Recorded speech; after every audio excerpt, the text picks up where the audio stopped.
Talking to us right now is a research analysis from IDC Energy Insights, and some of the questions that may be coming up if you're really beginning to think about smart building from what we call the beginner mindset, or from the being open-minded and examining it from the base on up. Casey Talon, thank you for being with us. Thank you very much for having me. Pleasure. So, what are your impressions of the show so far? It's been great. I think a great illustration of sort of some momentum we're seeing in the market. Yes.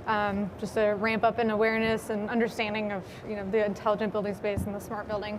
What is the light bulb that seems to have gone on within the industry in the last year or 6 months that has people so fired up?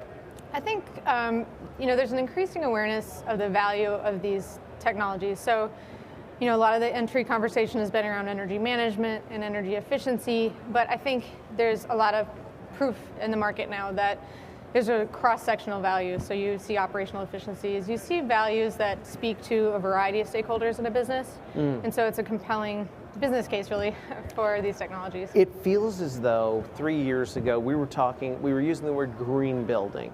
And slowly that kind of morphed into energy efficient building. And this year we're not hearing those words as much. We're really talking about smart buildings and smart grids.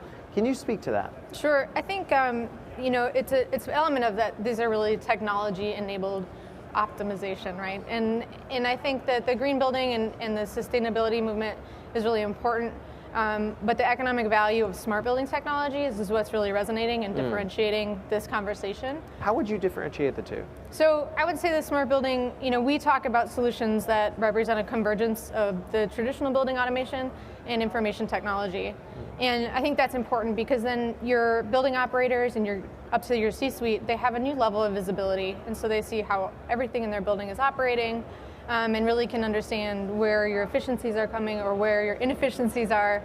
And that kind of identification, you can prioritize investment, you can improve the way your building's operating, and that financial implication is, I think, really what's resonating. Is the revolution then that just suddenly we can see it now? I mean, we have a handheld device, and before all this stuff was just data that a couple of nerdy people in the basement were going, well, we're up 3/4 of it. But now everyone just looks on their iPad and they go, can you believe how much energy we're wasting? Is that what it's all about? I think the energy piece is an important element, but I think it's a holistic benefit. I think, having tools that identify energy efficiency, but again, that operational efficiency that could help you postpone capital investment if you're really aware of your equipment, how it is performing in its life cycle. And also space utilization. So there's these sort of wide-reaching benefits that these technologies really generate. How can IDC Energy Insights help us? What can you do? Well, I think there's sort of two elements. We are really interested in understanding what's available in the market. I think right now there's still a big question of what is the difference between one kind of solution and another.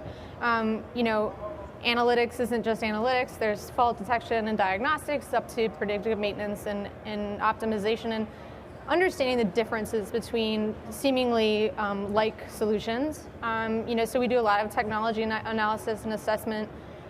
We track adoption trends and help understand what's really promoting end users to utilize these technologies and what are the business benefits that they're seeing from them.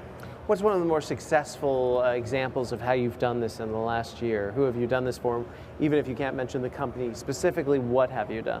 Well, I think, we've helped, I think there's some repositioning going on. This idea that the technologies are an evolution, and that you are seeing this truly convergence of building automation and information technology. It's a different value proposition for a potential customer. And you have to be able to understand that language. You may be speaking to different clients, different customers, even within an organization.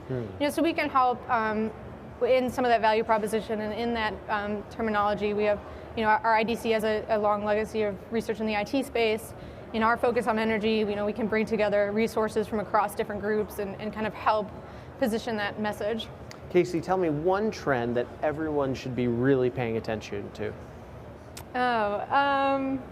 From my perspective, it's really this technology enablement, and I think that mobility is a big piece of the pie that we're hearing a lot about. And for us, we spend a lot of time looking at analytics and data management, because that's really a differentiator where you get that visibility and you start to really see how your building's operating in a more holistic way. Fantastic. Anything else we need to know about what you're doing over at IDC Energy?